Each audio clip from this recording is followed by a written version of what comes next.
était venu de diverses villes. Donc, un semeur sortit pour semer sa semence. Comme il semait, une partie de la semence tomba le long du chemin. Elle fut coulée au pied et les oiseaux du ciel la mangèrent. Une autre partie tomba sur le roc, car elle fut élevée, elle sécha, parce qu'elle n'avait point vu. Une autre partie tomba au milieu des épis. Les épis furent avec elle et les fèrent. Une autre partie tomba dans la bonne terre. Quand elle fut élevée, elle donna du fruit au centuple. Après avoir ainsi parlé, Jésus dit à haute voix, que celui qui a des oreilles pour entendre, les disciples lui demandèrent ce que signifiait cette parole. Et il répondit, il ne vous a été donné de connaître les mystères du royaume de Dieu, mais pour les autres, cela leur est dit en parabole. Afin qu'en voyant, ils ne le voient point, et qu'en entendant, ils ne le comprennent point. Voici ce que signifie cette parabole. La semence, c'est la parole de Dieu. Ceux qui sont le long du chemin, ce sont ceux qui entendent une bien et enlèvent de leur cœur la parole, de peur qu'ils ne croient et soient sauvés. Et ceux qui sont sur le roc, ce sont ceux qui, lorsqu'ils entendent la parole, ils le reçoivent avec joie, mais ils n'ont point de racines. Ils le croient pour un temps et ils le succombent au moment de la tentation. Et ce qui est tombé parmi les épines, ce sont ceux qui, ayant entendu la parole, s'en vont et la laissent étouffer par les soucis, les richesses et les plaisirs de la vie. Et ils ne portent point de fruit qui viennent à masse. Ce qui est tombé dans la bonne terre, ce sont ceux qui, ayant entendu la parole, avec un cœur honnête et bon, la retiennent et portent du fruit avec persévérance. Personne, après avoir levé une lampe, ne la couvre d'un vase, ou ne la met sous un lit, mais il la met sur un chandelier, afin que ceux qui entrent voient la lumière. Car il n'est rien de caché, qui ne doivent être découverts, rien de secret, qui ne doivent être connus et mis à mis divulgués. Venez mon gars, à la manière dont vous écoutez, car on donnera à celui à qui a, mais à celui qui n'a, avoir. Parole du Seigneur. Peuple de Dieu, voilà ce que nous avons entendu. Nous avons lu. Aujourd'hui, maintenant, nous allons essayer de comprendre. Alors, la première question, comment on sait déjà, quel serait le titre que nous serons à lire au cas où nous ne sommes pas venus à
quelqu'un d'un bon semeur?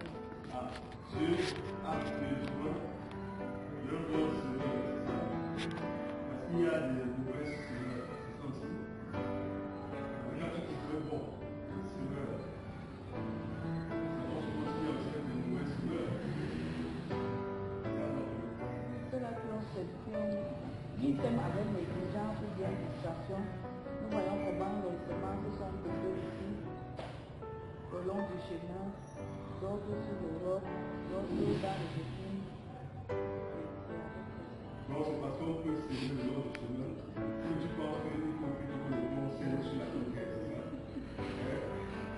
Si c'est ça, c'est que tu peux être en difficulté avec la parole de Dieu qui te demande de s'aimer à quand la bonne temps, d'annoncer quand la bonne temps. Parce qu'on sait que tu n'as pas de la bonne à tout voir, c'est bien à tout voir. Parce qu'en réalité, le bon là, c'est comme la pratique bon, c'est là, ça me paraît ne pas trop rentrer dans notre vie. Parce que c'est que la terre soit notre part. D'ailleurs, c'est ce que tu fais. Mais si tu attends la bonne tête, on va appliquer. Mais si tu attends la bonne tête, pour les aimer. Mais tu sais à tout voir. Comme ça, c'est Dieu qui sait que bon. C'est pourquoi le bon là, pour le caractère. Il a besoin d'être le Seigneur. Je pense que si tu donnais un titre qui dit, tu as besoin d'être Seigneur, ça va mieux. Vous voyez très bien. Il a besoin des gens qui vont le suivre. Donc quand tu dis le bon Seigneur, ça pose caractère. Moi d'accord, on va dire bon. On dit que tu as besoin des Seigneurs. Oui. Bon, peut-être qu'il faut bien voir aussi ce qu'elle a envie de dire dans le fond. C'est-à-dire que, effectivement, ce qui se passe, c'est que on voit quelqu'un vraiment qui, un semeur doit s'aider sur la route, pas aller en route, jeter sur les cailloux, jeter dans les endroits bizarres, quoi. Donc, il faut un peu aussi voir le fond de sa pensée. Par rapport au tif aussi, je pense que moi j'aurais proposé la parabole du semeur.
ce titre-là. Donc, le paradigme parabolique agricultural, comme vous dire, c'est une manière maintenant de faire, en réalité, dans l'agriculture, qu'on a en fait le pouvoir de donner comme excellence. Merci beaucoup. Mais désormais, il y a une carte davantage. Les mots là,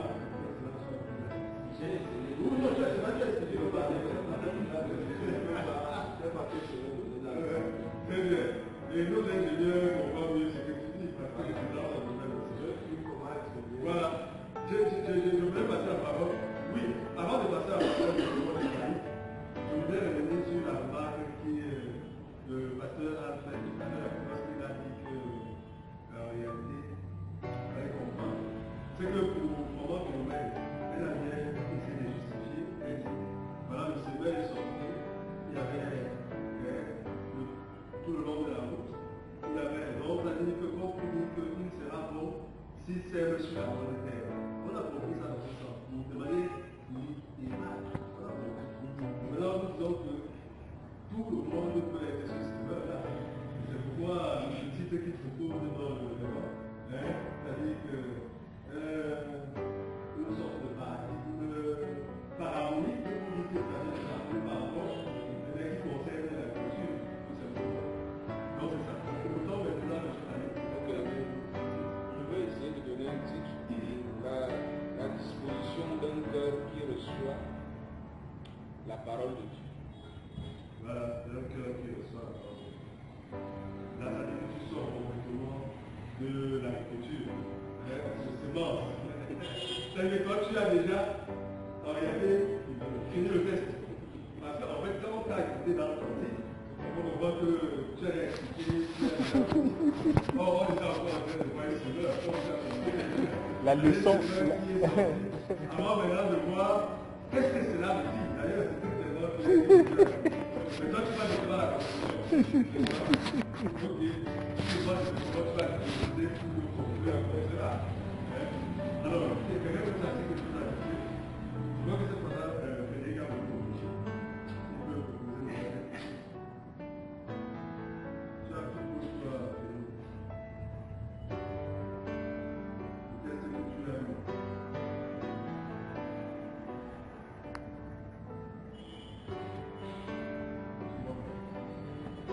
Même parmi tout ce qui a été dit, tu ne vois pas ce que tu peux résoudre. Ouais, je vais tout le faire. Voilà, la parole du Seigneur. Voilà. Et ça passe bien. Je pense que c'est vraiment de ça qu'il s'agit aussi, n'est-ce pas? La parole, tu vois, c'est ça la parole du Seigneur. Alors, quelqu'un a dit que tu l'as écouté à ce niveau. Bon, j'ai essayé également de réfléchir. Et puis j'ai proposé une petite que je veux partager avec vous. Vous allez l'étudier. Au fur et à mesure que vous allez me comprendre. J'ai dit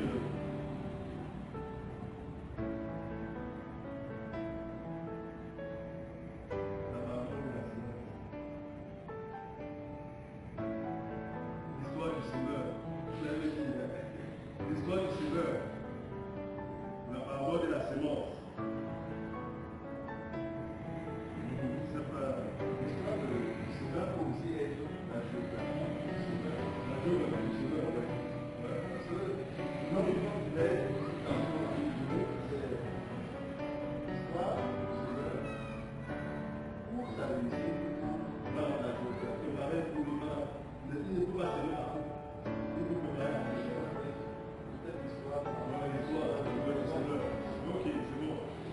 Bon, maintenant, si je dis Dieu sème dans les cœurs, on voyait sa parole. Dieu sème dans les cœurs, on voyait sa parole. Alors, comment vous voyez ce titre? Est-ce que ça ne se rapproche pas de la conclusion que vous reprochiez à... Il sait, parce que le gars va jouer,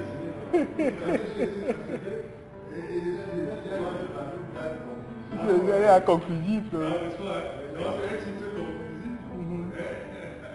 C'est bien.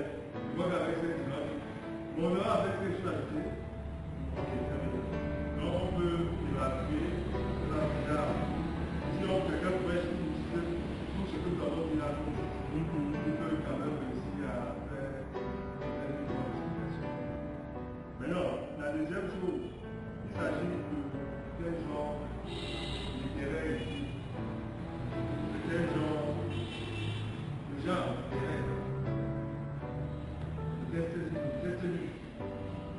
crois qu'on a dit que c'est la parabole. La parabole. C'est ça, hein? Il s'agit de la parabole pour toi si tu l'as trouvé ici. Je l'ai pris comme une sangade pour les enfants de Dieu.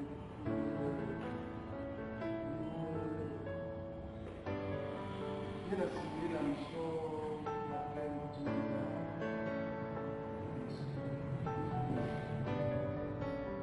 non, tu n'as pas vu ça comme étant une parabole. Lis un peu le verset 4. Lis le verset 4. Lis un peu le verset 4. Comme tu es entré dans la maison de Dieu, dans la maison de Dieu, il est où là?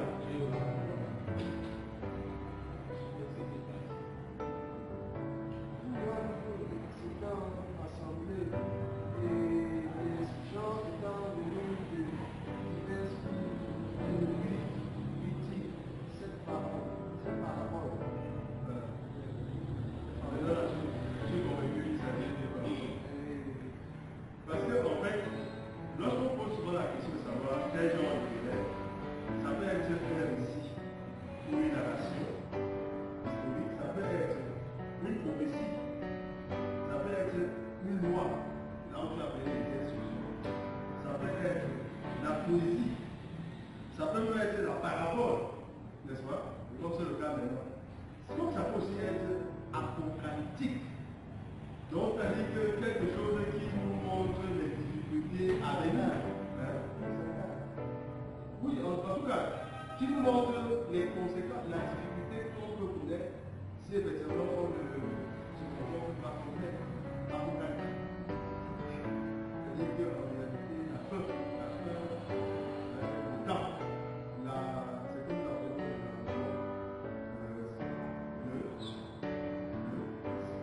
l'eschatologie. C'est-à-dire que la fin des temps, c'est qui en réalité n'est pas encore visible et qui viendra. N'est-ce pas? Ou la sentence qui pourrait en découler. Donc ça dit que, par exemple, à travers le livre du Jésus, quand on dit quel genre de l'élève, c'est pas peut-être un musulman, c'est de prendre dans les biens qu'il a donné là-bas, une parabole, récit, narration, tout d'autre. C'est ça. La mise en garde dans la loi, ça peut être la poésie. Parce que ce que je voulais lui dire, c'est que on peut même retrouver la mise en garde dans toutes ces formes-là. Tu vois un peu. La mise en garde peut être retrouvée dans toutes ces formes. Ce qu'on appelle la nature, c'est la façon dont c'est fait, dont c'est écrit. Par exemple, le poème. Quand tu écoutes un poème, tu sais comment c'est écrit. Généralement, quand un garçon écrit à une fille, il écrit sous forme poétique pour que ça... Donc, il y a la forme, en fait, on dit une forme d'écriture, la façon dont on est écrit. Je peux parler d'une histoire qui s'est passée, par exemple, dimanche, pendant le culte. Je peux dire que, bon, Eric, par exemple, a joué de la guitare basse au culte dimanche qui s'est passé. Là, on parle d'un récit. Donc, je raconte quelque chose qui s'est passé. Tu vois un peu. Or, ce n'est pas une parabole parce que c'est quelque chose qui s'est effectivement passé. Or, Jésus, quand il donne ses enseignements, généralement, il parle sous forme de parabole. Pour que les gens comprennent dans l'histoire qu'il raconte quelque chose de plus profond. Tu vois un peu. C'est en cela qu'on parle de parabole parce que, en fait, lorsqu'on va chercher à comprendre ça, ça va expliquer les choses qui sont souvent beaucoup plus spirituelles. Tu vois un peu. Comme toi-même tu as donné dans ton titre, la semence dans le cœur, je crois que c'est ce que tu as dit, non? Voilà, la semence de la parole de Dieu.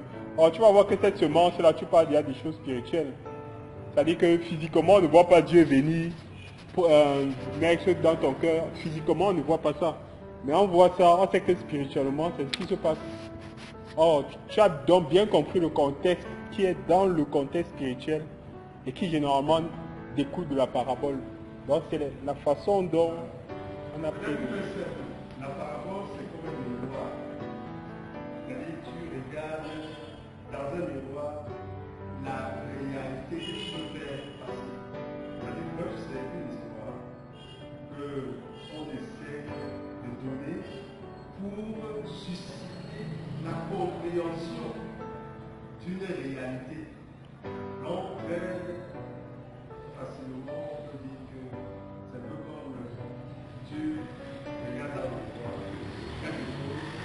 qui reflète un élément que tu veux faire passer en réalité.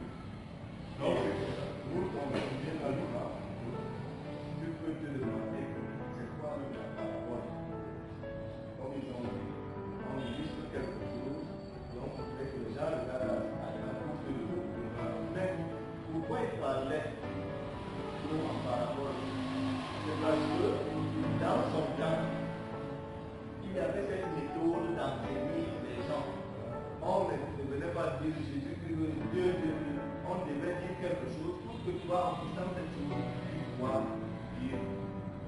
Donc c'était une école, comme pour commencer la série, on dit les syllabes, A, B, B, A, B, B, tu deviens grand. Donc c'était une école. Par cette école, tu comprenais très très facilement, même si Jésus montre un grand, tu commences à comprendre. Donc il fallait passer par cette école. Alors cette école-là, c'était culturel. Donc c'est la culture qui fait en sorte que pour que je dise quelque chose, il faut que je prenne la chose que les gens connaissent mieux pour partir de là et expliquer ce que je veux que les gens comprennent. Alors, effectivement, je voudrais parler de ce paradigme parabolique agricultural. Tu vois? Donc, on va dire la culture, vous voyez que la parabole ici était dans le domaine agricole. Agricole. Quand on parle de la sémence, quand on parle du semeur, nous sommes là dans l'agriculture. On va bien voir qu'en ce moment-là, si on veut voir le contexte du peuple de ce moment-là, c'était effectivement soit des éleveurs ou bien des agriculteurs. Donc c'était plus facile de prendre des images qui connaissent là pour expliquer ce qu'ils doivent comprendre. Donc voilà, on va parler comprendre ceci à ce niveau. Maintenant, que dit le test? Que dit le test? Maintenant on a compris que dit maintenant le test.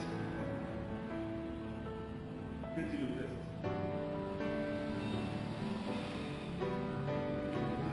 Que dit le test?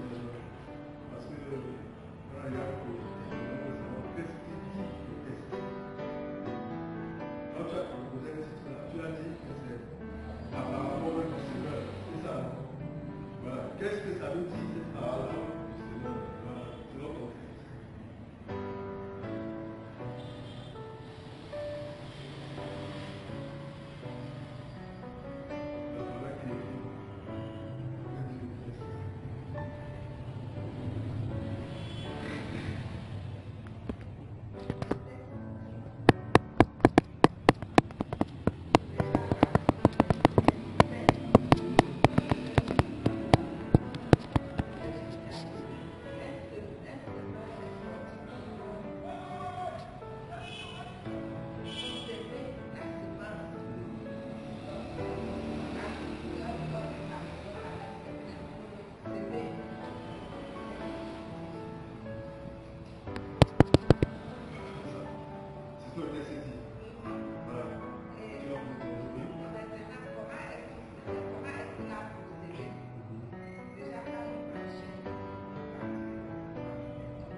que quelqu'un peut entendre sur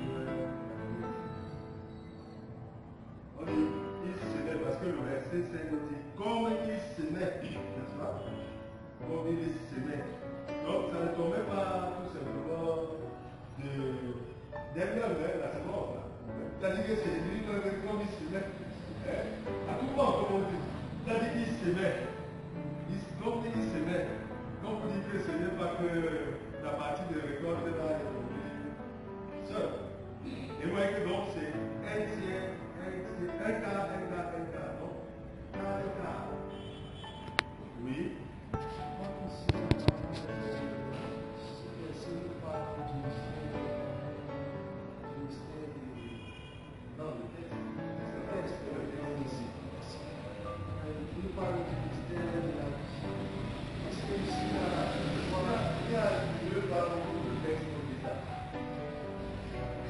Le texte dit quoi? Ne cherche pas à expliquer ou bien au moment où tu dis d'abord ce que la fin que tu vois des secrets, par exemple, elle a dit, quand le semeur est sorti, le semeur a commencé à semer. La première chose, une partie est tombée le long du chemin. Si on peut s'arrêter là, avant d'arriver sur le long, qu'est-ce qui s'est passé? Parce que le texte nous dit ce qui s'est passé. Qu'est-ce qui s'est passé? C'est ça. Qu'est-ce qui s'est passé? Il a commencé au verset 5. Au verset 5. Qu'est-ce qui s'est passé? Elle avait bien dit, ça a bien tombé là. Elle a identifié les endroits où la semence est tombée. Maintenant, on veut chercher à savoir, est-ce que c'est tombé tout simplement et on va regarder les bras? Parce que le texte nous dit, voilà, nous sommes comme... Voilà, maintenant il va nous ces éléments que le texte dit. Le texte, quand je lis, le texte me dit que cette partie qui est tombée, ça a été foulé au pied des hommes. Et l'autre partie, les oiseaux sont descendus. Ils sont tout picorés, ils sont partis. Donc, à ce niveau, on attend rien. Voilà, c'est d'accord. Tu vois ça? Quand on dit ce que le texte dit, on ne peut pas aller, on essaie de prendre ici. Bon, je voulais dire aussi une chose, c'est que, bon, à l'image de peut-être ce que moi tu le disais aussi et tout, c'est que c'est pas, l'impression que j'ai, c'est que ce n'est pas, c'est pas un champ préparé. C'est-à-dire que lorsque le semeur sort, il a ses graines en main, il arrive peut-être quelque part et il décide de lancer simplement. Ça veut dire que c'est un terrain où il y a encore les cailloux, les ronces, les gens passent dessus et tout. Donc c'est pas vraiment comme si c'était quelque chose déjà de chassé avec, après avoir préparé le terrain, arrangé et tout venir. Donc c'est un peu l'image que je voulais aussi que, par exemple, quand on va évoluer, quand on essaie aussi de garder à l'esprit, c'est-à-dire il arrive sur un terrain non préparé et il décide de jeter la semence pour que... Voilà, donc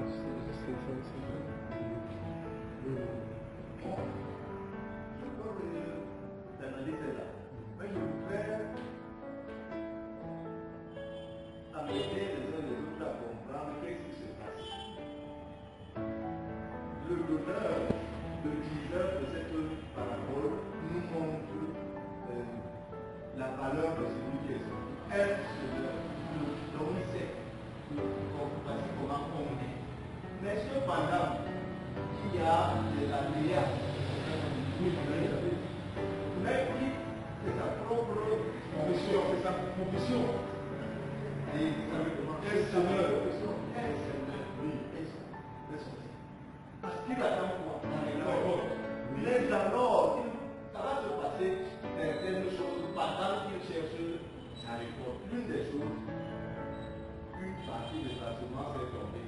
Est-ce que vous voyez qu'un vrai semeur peut se permettre d'arriver le long de la route? Il sait comment marcher dessus. Mais ce que vous suivez,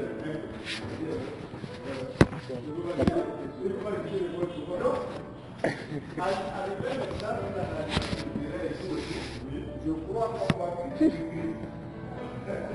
On essaie de voir les choses à l'église. il y a le profil.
écrit ce passage, c'est parti où les gens cherchent à chercher le chemin. Même mon semeur dit, je peux me dire qu'il a bien semé, mais il a mis où les gens passent.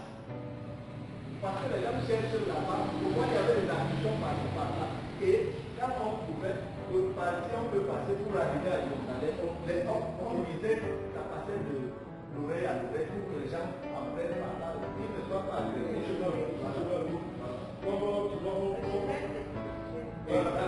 On sait souvent dans les champs là, on voit que les gens sont confus. Voilà, parce que en réalité, ça devient le chemin. Mais depuis qu'elle est venue là, mais pas la seule chose. Les gens commencent encore à marcher, faire une classe là. Mais je veux faire une déviation, parce que je te donc je voudrais qu'on comprenne la valeur que Christ donne ici au Seigneur, qu'on conserve ça. Il ne l'a pas. C'est pas qu'on ne peut pas dire que c'est quelqu'un qui savait passer le sel de l'histoire. Parce que quand on ne peut pas l'application, on se comprend.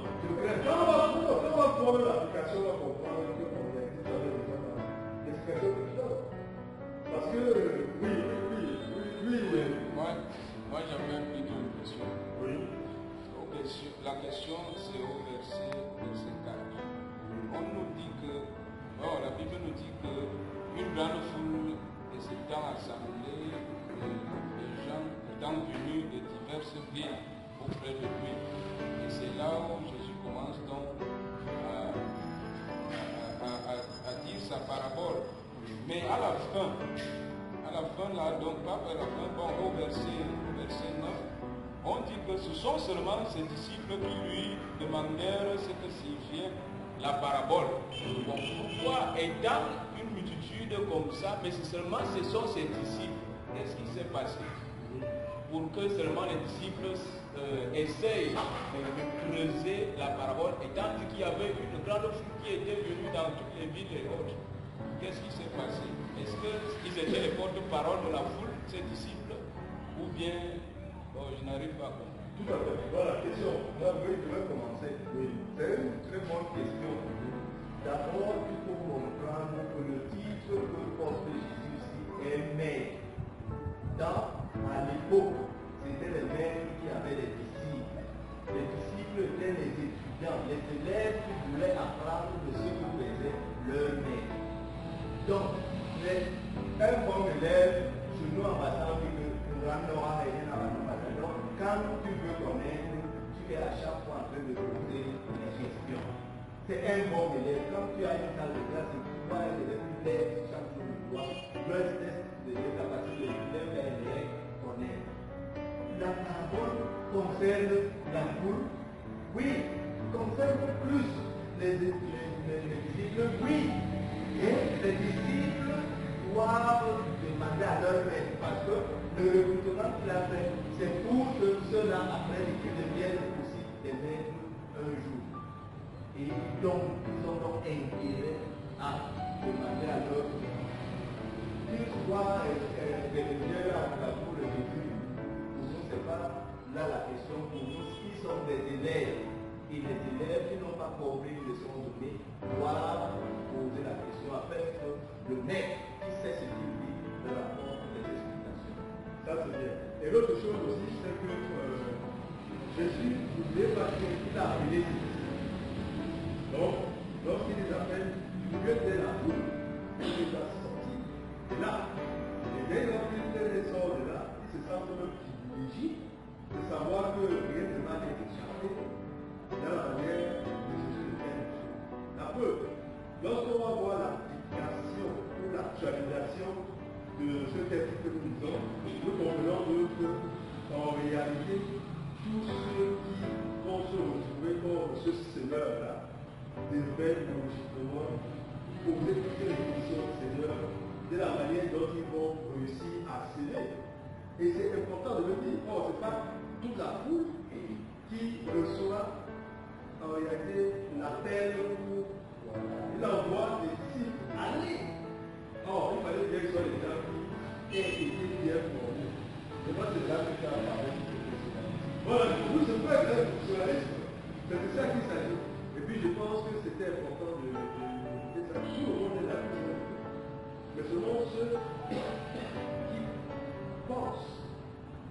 qu'ils ne sont pas seulement là pour écouter, parce qu'il a dit que ceux qui ont des oreilles pour entendre. Donc il y en a qui n'ont pas certainement bien compris.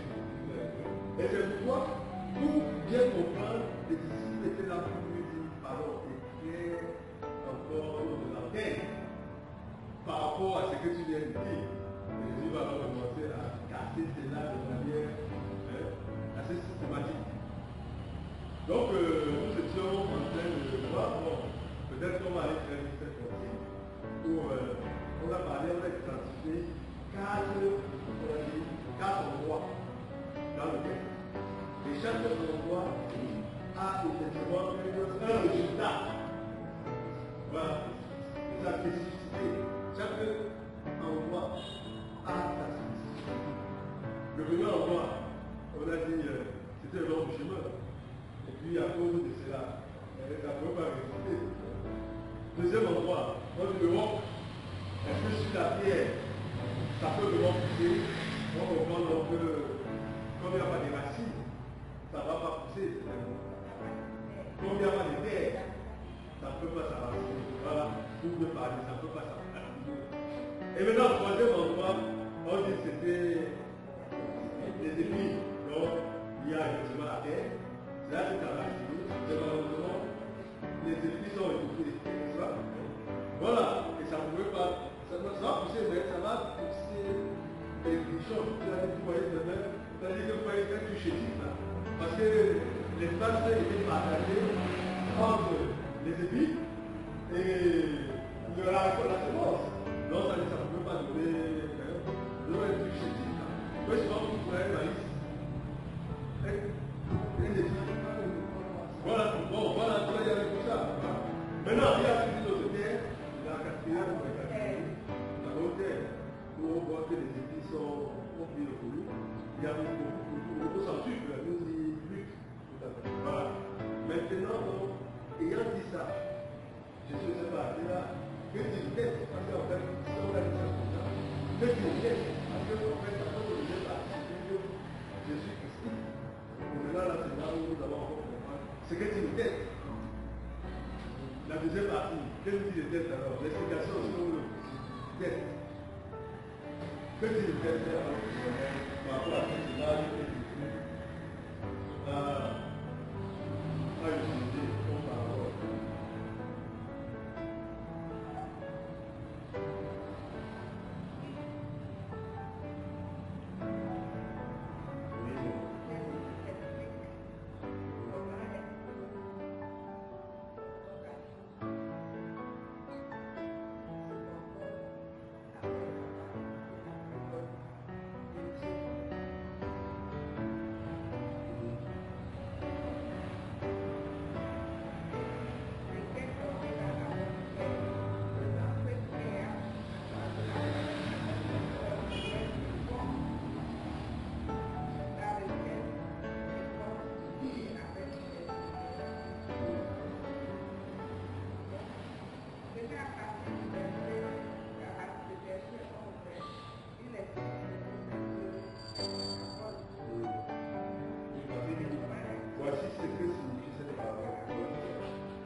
Le mystère du royaume de Dieu.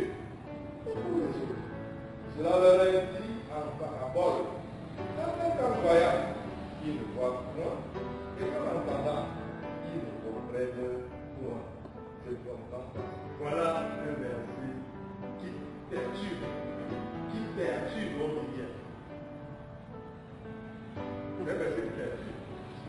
Parce que Jésus lui-même déclare que ceux qui ont posé la question de vouloir comprendre la signification de cette parabole, il dit oui, il nous a été tout, il nous a été donné de comprendre. Mais ceux qui n'ont pas posé la question comme nous, on le tient ici. Ils ne vont rien comprendre du tout. Mais on voit la parabole, que bon, alors qui peut essayer de bien donner le comprendre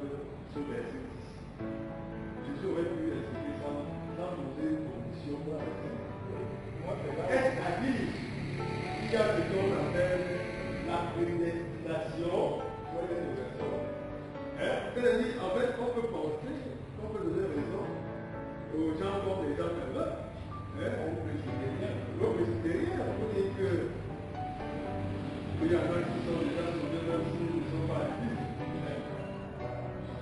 Ok, oui. Je veux dire que dans l'Ancien Testament, quand même, Dieu a parlé de ça. Il a dit que, je n'ai pas le passage en tête, mais il faisait comprendre qu'il va arriver un moment où il va parler un langage plus barbare, c'est-à-dire un langage que son peuple ne va pas comprendre. Et je crois que Jésus vient juste pour réaliser ça, pour donner à cette partie de la parole aussi de trouver sa pleine réalisation.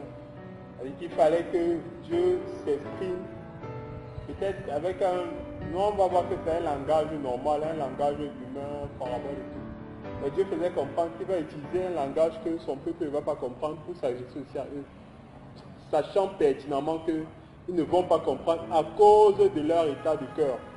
Donc depuis l'état de cœur qu'il avait commencé à développer dans l'Ancien Testament, le Seigneur était tellement irrité qu'il a fait comprendre que bon, comme vous voulez continuer à endurcir vos cœurs, à être toujours aussi mauvais et méchants, un moment va arriver où je vais m'exprimer, mais vous n'allez même plus comprendre ce que je vais dire parce que je vais utiliser un langage qui vous sera inaccessible. Je crois que Jésus vient justement pour faire comprendre que cette partie, cette portion de l'Écriture aussi trouve son plein accomplissement à ce moment-là. J'ai peur que la voix de ici, tu nous égares encore de la conversion. Ok, on va te dire pourquoi. Tu nous égares encore quand tu expliques comme ça. Oui, pasteur.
Directement, tu es curieux de savoir. Mon frère, quand tu vois les capables de venir en courant, regarder les drapeaux, ça, c'est qu'il y a des mouvements derrière. Ça révèle quelque chose en toi d'abord. Maintenant, le point, il y a trois choses. Mais il y avait une catégorie de personnes qui étaient carrément complètement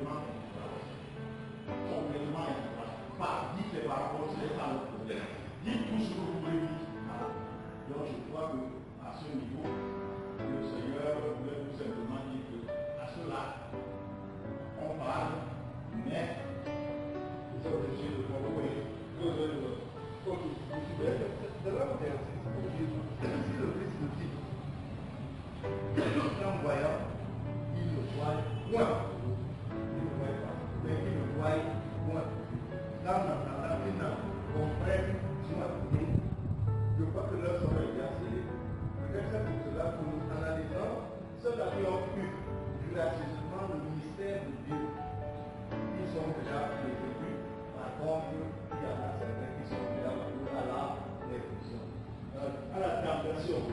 Non, mais je pense que ce que moi je comprends, et que je pense qu'on peut dire, c'est qu'en fait, quand nous disons, nous comprenons, et je voudrais être d'accord avec ce là vous dites que de la même manière que nous sommes en train de lire, si le cœur, et que c'est là où le pasteur l'a dit, si le cœur est ouvert, parce que nous avons tous le cœur, si le cœur est ouvert pour recevoir ce que nous disons, je pense que pour nous, nous sommes dans la catégorie des gens.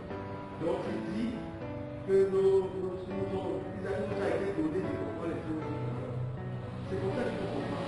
Mais si j'endurcis mon cœur, parce que je vois la chose autrement, je peux comprendre que tout ce qu'il fait ne peut pas avoir une effet sur moi. Par conséquent, moi-même, je me suis condamné. Parce que tout ce qui est fait ne sera pas pour moi. Parce que j'ai plutôt refusé d'ouvrir mon cœur pour accepter. Et quand on a compris ça comme ça, on peut conclure en disant que quand il dit je place devant vous deux chemins, le bien et le mal, la vie et la mort. Et il nous demande de choisir la vie. Voilà le conseil qu'il nous donne. Si je refuse de prendre la vie, ça dit que j'ai choisi la mort. Et si je choisis la mort, cette parole que nous disons aujourd'hui ne me considérait aucunement parce que mes oreilles seront du coup entendre. Maintenant, si je choisis la vie, mes oreilles seront prêtées à pouvoir mieux comprendre le chemin là, les choses que Dieu dit. Et c'est comme cela que la question n'a pas été. Oui, moi je voulais seulement le petit mot qui est là, afin que. Oui, non, c'est afin que. Ça devient. Donc, même si tu fais comment, Oui, parce que, oui, on va faire. Le pasteur m'a dit ça de nous, dans le verset 14. Oui, est-ce que nous ignorons pas l'église, quelqu'un vient, le pasteur prie pour lui, il trouve le travail, il dit merci Seigneur, il reste à l'église, il commence à persévérer. Un autre, le pasteur prie pour lui, parce qu'il a trouvé le travail, le travail l'empêche. C'est ça, nous avons trouvé la réalité pour nous. Nous avons la réalité pour nous. Est-ce que celui qui est parti, c'est parce que Dieu lui a dit que je ne veux pas que tu restes après avoir reçu la bénédiction dans ma maison? Non. Mais il a choisi parce que l'homme a le libre arbitre à lui. Voilà. Et c'est ça, après qu'en voyant, il ne soit point. Et qu'en entendant, il ne comprenne point. Et c'est vrai, dans nos communautés, on a des gens.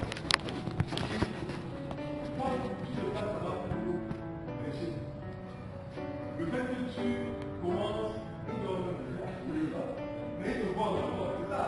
Quand il dit encore, voilà, moi d'abord tu me dis, il n'est pas du tout avec toi.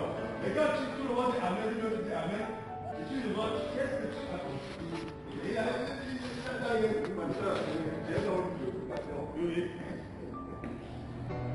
Mais l'homme qui va vers Dieu vient de Dieu qui appelle l'homme. Dieu sait que c'est Dieu qui a dit. Dieu qui va vers Dieu ne peut pas attirer tout le monde. Mais il a dit, justement, le livre Il appelle tout le monde. mais mon Dieu, Quel est ce Dieu-là? mais mon Dieu, Dieu a dit, car Dieu a tant aimé le monde, vous pouvez suivre, qu'il a envoyé son Fils, afin que quiconque croit en lui ne périsse pas. Mais quiconque, c'est-à-dire que tu sois au Yaoundé, tu es à Yaoundé, à Torsana, au bord du Cameroun, c'est-à-dire quiconque C'est la même convention. afin que, vous dites, quand vous dites que quoi? Quand vous dites que, par exemple, tu es libre de sortir, n'est-ce pas? Et commencer à être directeur de l'entreprise, et tu laisses avant, tu le fais. Tu comprends qu'on est dit, on doit t'arrêter, tu viens la faire. Mais ça, c'est l'homme là, il m'a pas appelé. Mais non! Il y a un homme,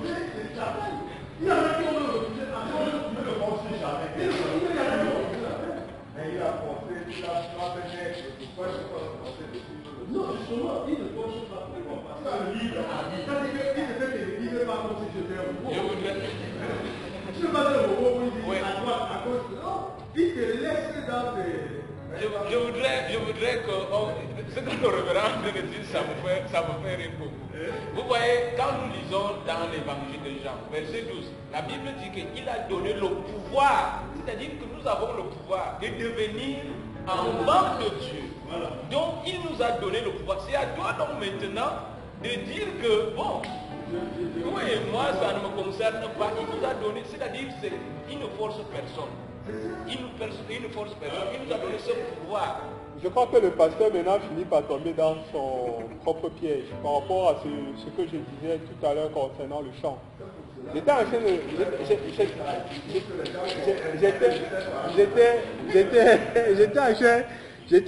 dire que moi, j'ai envie de penser qu'il s'agissait d'un homme qui était sorti et qui a semé à tout vent comme à des moments il essayait de dire. Parce que si on voit le contexte où le semeur connaît que ma plantation se limite à ici là, et qu'en dehors de ça, tout ce qui est en dehors là ne m'appartient pas. Ça veut dire que toutes les graines qui sortent de la plantation ne sont pas. Et en cela maintenant, ça rejoint sa préoccupation qui fait comprendre que est-ce que c'est une histoire de prédestination ou c'est pas une histoire de prédestination. Je crois qu'il y a une espèce de subtilité aussi qui ressort de tout ça. C'est-à-dire qu'il y a des gens qui sont prédisposés à recevoir la parole de Dieu. Ça, on ne peut pas aussi refuser ça. C'est-à-dire qu'il y a des gens qui se sont déjà préparés psychologiquement, mentalement, à dire non aussi à Dieu. C'est-à-dire que lorsque Dieu vient, ils savent déjà que même si Dieu fait comment là, ils vont, comme le pasteur aussi essayait de faire comprendre. Et comme on a dit à l'étude biblique de la dernière fois, je pense qu'il y a des gens, comme les docteurs de la loi, qui avaient dit, c'est-à-dire qu'ils s'étaient juré que celui-là ne peut rien nous dire. On monte, on descend. Quand Jésus parle aussi, il s'adresse aussi à eux en faisant comprendre que vous, qui êtes censés être ceux qui doivent apporter la lumière, lorsque vous vous fermez, et je crois que Jésus à un moment leur donne même leur condamnation, en parlant du vigneron qui envoie son fils dans sa vigne, après avoir envoyé des serviteurs, et on passe le temps à les tuer et tout. Eux-mêmes, ils proclament sur eux leur propre condamnation en disant que non, ceux qui ont fait ça, on doit les lapider, on doit dire ok, vous-même vous avez à prononcer votre condamnation. Donc il y a des gens qui dans leur cœur ont déjà décidé que on monte, on descend, Dieu ne peut rien, en fait, Dieu ne peut pas changer nos cœurs parce qu'on a décidé que c'est ça. Quand on dit que Dieu ne peut rien, je ne voudrais pas. Pour moi, Dieu est tout. Donc Dieu doit le déclencher. C'est pourquoi moi nous sortis de cette situation. C'est pourquoi, oui, je vois une image. Le Seigneur Jésus est sur la croix. Un regard à gauche, un à droite. L'heure commence à l'expliquer. Tu dis que tu es le Fils de Dieu. Mais sauve-toi maintenant, sauve-nous. Faites le même temps. Oui, mais c'est ce que je suis en train de voir me donner maintenant. Un autre dit, tu viens de le voir.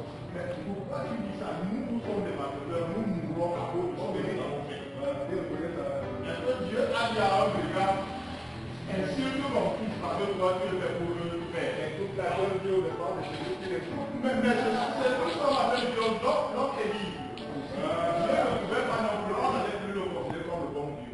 Parce que si au moment où tu dis que je m'en vais à parler dans le bois, ma vie est Dieu te rate, là tu sors, tu vas voir bien le bois. Tu l'avais considéré comme le bon Dieu. Non. Dieu nous a donné quand même le libre arbitre de poser nos actes. C'est pour cela qu'il nous a dit que quand tu poses les actes, si tu reconnais que tu m'as Dieu ne demander pas. Mais si Dieu te rate, c'est parce que tu parles avec un Dieu te rate, tu tombes. Je vais te forcer de faire ce que je veux. Tout le monde avait dit que laisse-moi aller chez le diable. Parce que quelle méchanceté, je n'avais jamais vu ça. Dieu ne peut pas le faire. Mais non, merci beaucoup. Je vais dire que. Non, je vais dire si on a suivi très bien et nous en sommes rendus déjà à que nous dit le texte, nous allons comprendre que pendant que nous disons encore, que tu sois considéré comme la mauvaise terre, l'autre chemin, après avoir écouté ça, que tu te prépares pour la bonne guerre. Voilà. Vous voyez le monde là. Parce qu'en fait, la grâce de Dieu à présent est encore disponible. C'est là que tu dis, il ne peut pas.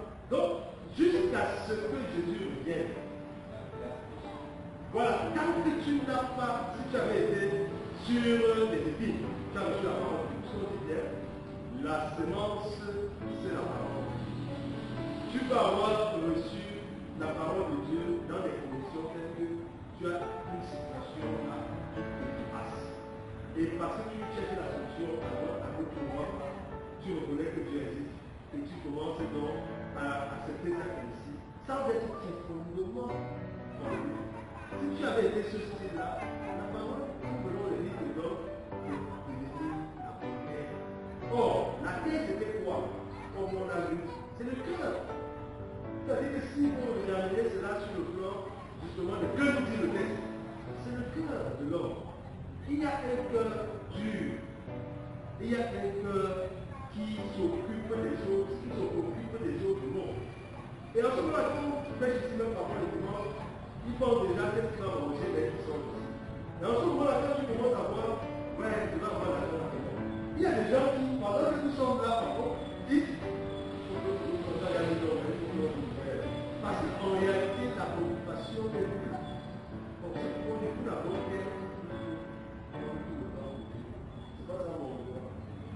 et tu vois, nous sommes déjà en train d'aller de comment nous avons pu percevoir le texte de voici. On est à tête tranquille, on est de long chemin tranquille. Mais on voit plutôt qu'est-ce qui a fait que la semence ne prospère pas le long du chemin. Dans une terre, on va dire, avec les épines, dans une pierre, qu'est-ce qui a empêché? Et quand nous avons commencé à voir qu'est-ce qui empêche qu'on prépare la terre pour que ces choses qui n'empêchent plus. Et c'est pour cette raison que la terre maintenant, comme c'était une sorte de métaphore, on prend maintenant la terre comme étant le cœur. Tu es donc en terre catégorie par rapport à ces quatre catégories énumérées. Alors donc, maintenant, ce comment on dit ça, chacun peut se retrouver dans une définition. Si tu es la bonne terre, là, le verset 10, que le regard nous a fait écrire là, est valable pour toi, pour toi, il ne peut pas cacher. Voilà, c'est-à-dire que toi, tu es, parce que toi, tu es la bonne terre. Maintenant, si tu décides d'être la mauvaise terre, on dit c'est terre, tu comprends donc que si tu persistes, on risque de dire, si tu persistes, on risque de dire que ces choses-là, tu vas les en voyant, tu ne vois pas.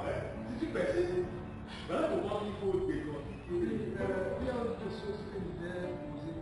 Si on semble penser qu'il y a une situation, quoi, si on pense qu'il y a une situation, et qu'on choisit de le suivre, et la disposition de faire le suivre, et je ne sais pas. en marchant avec lui, non, tu peux venir et tu as ce qu'il a dit, lui, il dit rien aussi, il sait que Dieu n'existe pas, il a Dieu. Et celui qui vient sur le Dieu, il a accepté les dispositions de Dieu. Donc, s'il a accepté, il fait partie de ceux dont les choses du royaume sont. Voilà. C'est-à-dire qu'ils ne sont pas cachés. Non, moi je ne pense pas exactement comme ça. Je ne pense pas exactement comme ça. C'est-à-dire que la question qu'il pose est pertinente. C'est-à-dire, même dans l'église, tous viennent, reçoivent la parole de Dieu. Mais maintenant, parmi ceux qui reçoivent, chacun justement est dans une catégorie. Parmi ceux qui sont en train de recevoir, il y en a qui ne reçoivent même pas du tout. Et ils ne sont donc pas dans cette assemblée de personnes qui reçoivent d'abord la parole de Dieu. Et je crois que c'est un peu en ça qu'il est en train de poser la question, c'est-à-dire que lorsque je me dispose par exemple à venir dans la présence du Seigneur pour recevoir sa parole et tout, pourquoi est-ce que ça ne devrait pas être logique que je sois la bonne terre? Je crois que c'est un peu ça qui pose comme problème. Et justement, en cela, le pasteur a en fait fait comprendre que lorsque des gens viennent, il y a des gens qui viennent avec des dispositions, chacun vient avec sa disposition de cœur. quelqu'un peut venir parce qu'il s'est dit que bon, ok, on m'a dit que dans la maison de Dieu, il y a beaucoup de bonnes choses, comme les églises où on dit que venez, vous serez riches, votre vie va changer, votre machin et tout, et tout, et tout. Voilà, par exemple, si on te prêche la prospérité, tu vas peut-être te dire que bon, en venant, le travail que tu attends chercher, le lendemain tu auras. Ou bien que le mariage que tu attends chercher, le lendemain tu l'auras. Tu vois un peu. Et c'est en cela justement que certaines personnes qui viennent à l'église, dès qu'ils ont trouvé ce pourquoi ils ont prié longtemps, ils trouvent que pour eux ça suffit, ils peuvent partir. C'est pour ça qu'on disait que certains arrivent, dès qu'ils ont le travail, ils trouvent que ça suffit, ils ont déjà eu ce qu'ils voulaient, ils peuvent aller continuer. Tu vois un peu. Et c'est dans ça donc qu'on fait sortir les catégories. Mais moi ce que je voulais faire, ce que je voulais dire, je crois que le pasteur l'a dit aussi à un moment donné, c'est que tous sont appelés. Et c'est encore la même chose que Jean 3,16 dit en disant quiconque, c'est-à-dire n'importe qui est concerné. Maintenant, comme le pasteur le dit très bien, c'est nous qui décidons dans notre cœur de nous disposer ou bien de nous prédisposer d'être la bonne terre ou d'être le rocher, ainsi de suite. Voilà. C'est nous qui parce que quand je reste par exemple, si je décide que ouais, pourquoi est-ce que chaque fois machin et tout, c'est-à-dire je me plais, je me complais à chaque fois être toujours en train de me mortifier et tout. C'est ça qui fait en sorte que je me retrouve dans les épines et dans les ronces et tout. Tu vois un peu. Si chaque fois qu'on donne la parole de Dieu s'envole de moi et tout, c'est parce qu'effectivement les gens, peut-être, ce que mes amis viennent me dire, chaque fois me découragent, chaque fois me font changer d'avis. Parce que je ne reste pas concentré je ne reste pas fixé sur Jésus. Je ne reste pas concentré sur la parole qui doit me bénir, me relever et ainsi de suite. Donc, pour te conforter, effectivement, les personnes qui sont concernées, ce sont les personnes, effectivement, qui tous reçoivent la même parole. Mais maintenant, chacun décide, comme le pasteur a dit, de se mettre dans une catégorie ou dans une autre catégorie. Donc maintenant, c'était en éther, n'est-ce pas? En éther. Maintenant, je vais voir en éther. Parce que, moi, je considère être avec Dieu comme un processus humain ou linéaire.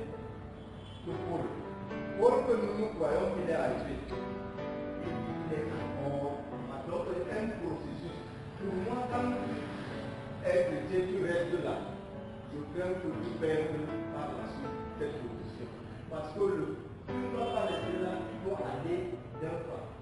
Comme les personnes qui sont une marche, tu dois atteindre la 150e marche de commencer à chanter avec ceux qui sont les.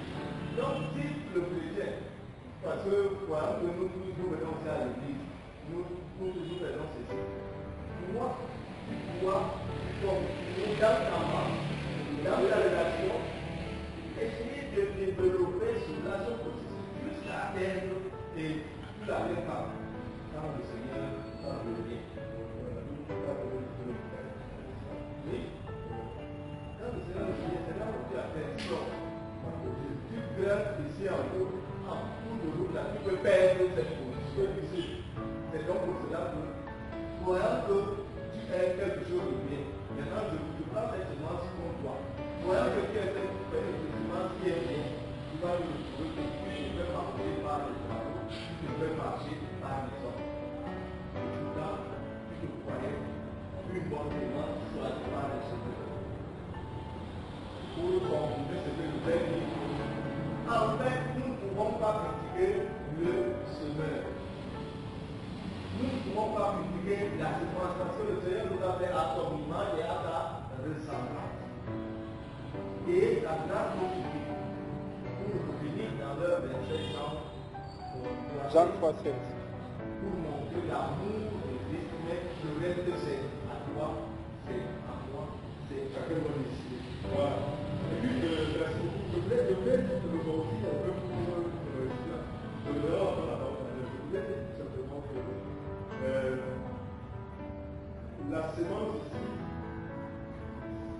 même si c'était la semence avant que je le dise, c'était la semence de l'organe. Pour dire que ça aurait pu aussi pousser partout. Mais la difficulté, voilà. Mais la difficulté maintenant, c'est que ces endroits-là n'ont pas accepté de recevoir la semence qu'elle qu'il fallait. Maintenant, quand on revient comme il est écrit la parole, nous disons, nous sommes une communauté d'enfants de Dieu et nous devons être une communauté de bonne terre. Pour que chacun essaie véritablement d'être ce qui doit être dans la maison de Dieu, pour que nous puissions évoluer ensemble. Maintenant, lorsque nous sommes sortis de la maison de Dieu, nous allons dans le monde. Que nous continuons à être ce semeur-là déjà, et cette bonne terre aussi qui impacte son environnement, quel que soit l'environnement soit. De manière que celui qu'on envoie là, que nous lui apportons la semence qui est la parole de Dieu, même pas par la parole, mais par nos actes, de manière qu'on peut être sans parole. Et à ce moment-là, on voit très bien que nous étendons la terre, la bonne terre, partout où nous allons, pour que ça prenne la semence. Et la terre étant, on a dit, le cœur de l'homme, pour transformer le cœur à travers notre façon d'être. Le revenant, tu voulais dire quelque chose, certainement. Oui. Je crois que le Seigneur Jésus, il est tout simplement avec nous, dit que, en priant, parce qu'en nous montrant comme si le Seigneur est désordonné, pourquoi il a dit par exemple, il voulait tout simplement nous montrer que nous devons s'aimer la parole partout. Parce que si nous constatons que c'est quand les gens sont dans la chaleur, que c'est le bon endroit à monter, nous avons acquis, nous sommes. Donc il voulait nous dire que nous devons s'aimer partout. C'est ça que lui veut nous dire, on doit s'aimer partout. Maintenant, là où ça va arriver, le rendement dépend donc de la bonne, laquelle il va recevoir la terre. Bon, mais notre relation avec Dieu, c'est comme la relation du pasteur avec les membres. C'est comme la relation de père avec ses enfants. Vous voyez, le pasteur va dire quelque chose. Et puis, il se rend compte que sur les 30 membres qu'il a, il y a seulement peut-être 3 millions à l'étoile. Donc, je crois que nous devons cultiver cela parce que même dans l'église, ça se matérialise. Le pasteur a dit quel genre de sol je suis pour ma paroisse. Est-ce que je suis le sol au ailleurs? Est-ce que je suis le sol qui a des épines? Bon, c'est la même chose. Mais ce que le Seigneur lui voulait dire ici, comme quelqu'un a dit tout à l'heure, il n'existe pas, l'état stationnaire n'existe pas. C'est-à-dire, bon voilà, je suis chrétien, je suis sportif, mais même si je fais 6 mois sans pouvoir m'entraîner, je conserve la même forme, la même performance. Non, l'état stationnaire n'existe dans aucun domaine, même pas dans la foi. Donc le chrétien dit, moi je suis chrétien, je peux même être chez moi, un mois, 3 semaines, je ne prie pas, je ne prie pas, mais je conserve ma propre relation. Non, ça n'existe pas. Donc c'est ce que le Seigneur nous met en garde au verset 18, il nous met en garde là. Voilà la façon dont vous écoutez. Prenez donc garde la façon dont vous écoutez. Parce que à celui qui va croire qu'il n'a rien, c'est-à-dire je constate que non, quand on prêche, je ne comprends pas. Mais je dis si je ne comprends pas, peut-être c'est eux qui ne savent pas. Va, écoute, va même voir le pasteur, lui, il y a quelque chose qui ne va pas. Parce qu'elle m'a pris pour que, parce que je veux que la parole de Dieu rentre. Le pasteur prie, il te donne un conseil. Maintenant, fais ce qu'il dit. Donc, s'il nous met en garde, mettez-vous garde pour la façon dont vous devez. Parce que celui qui n'a rien, on va mettre garde. C'est pas pour nous dire aussi, bon, voilà, moi je viens à l'église, je ne viens pas pour quelqu'un, je ne viens pas pour vous, c'est bon, je ne viens pas, je viens pas. Qui est quel genre de place pour ta paroisse et pour ce n'est pas seulement pour Dieu, on commence là. Pour à mon église, ma paroisse n'est pas là, parce que si tu es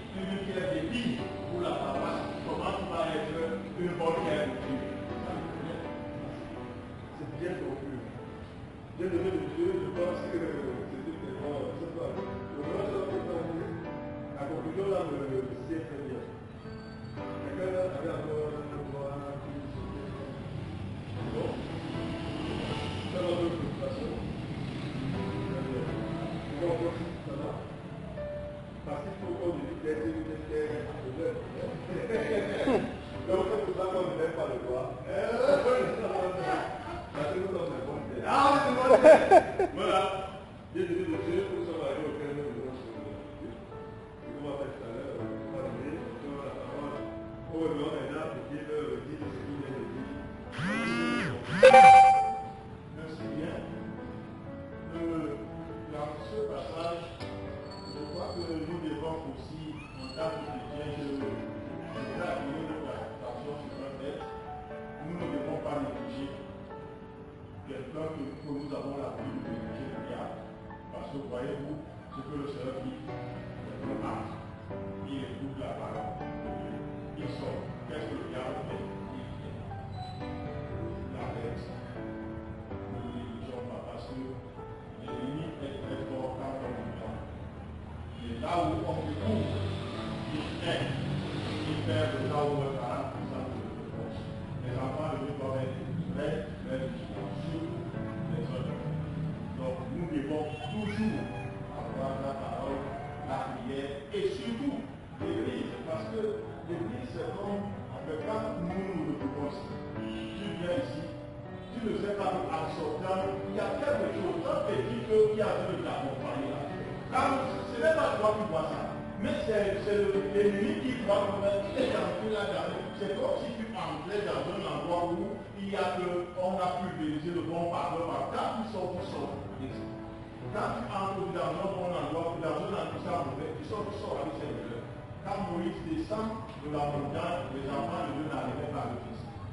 Quand nous venons à l'église, comme nous sommes venus là, on a aujourd'hui, si tu constates que à l'université de moi, qu'est-ce qu'on disait même à l'étude du je reçois le bonheur est passé par là. Faites donc attention, soyons très vigilants. Arrive à l'église, qu'est-ce que le pasteur a dit aujourd'hui? Qu'est-ce qu'on a même dit à l'étude? Si tu n'as plus rien en tête, fais donc attention parce que le bonheur est passé par là. Et il ne volera pas seulement le spirituel de cela. Il va voler un jour la santé, il va voler le matériel, il va voler ton avenir, il va voler tout de ça. Donc si tu le laisses commencer à voler le spirituel parce que ça ne t'intéresse pas beaucoup, il va passer la barre. Les chrétiens doivent être très vigilants. Surtout que l'église, que la lecture de la parole de Dieu, que la prière soit pour nous des exercices quotidiens parce que celui qui s'entraîne a plus de performance que celui qui ne s'entraîne pas. Vous voyez toujours un joueur là au stade. Il s'est entraîné hier, mais quand il voit que la personne qui joue à son poste est à terre, il commence encore à se chauffer pour préparer maintenant les muscles de son corps à entrer à l'esprit stade. Donc que les chrétiens soient toujours et toujours dans l'exercice. Parce que celui qui s'entraîne, qui s'exerce, conserve la performance. Il a la forme. Mais celui qui ne le fait pas, même s'il avait beaucoup parlé, même s'il était très fort, il perd sa forme et sa performance. Mais bien, ce texte de ce soir nous amène encore à pas à l'église, dans la lecture, dans la prière, afin que nous puissions conserver le monde fort et que nous puissions vraiment aller là-bas. Merci beaucoup, nous allons rester toujours dans les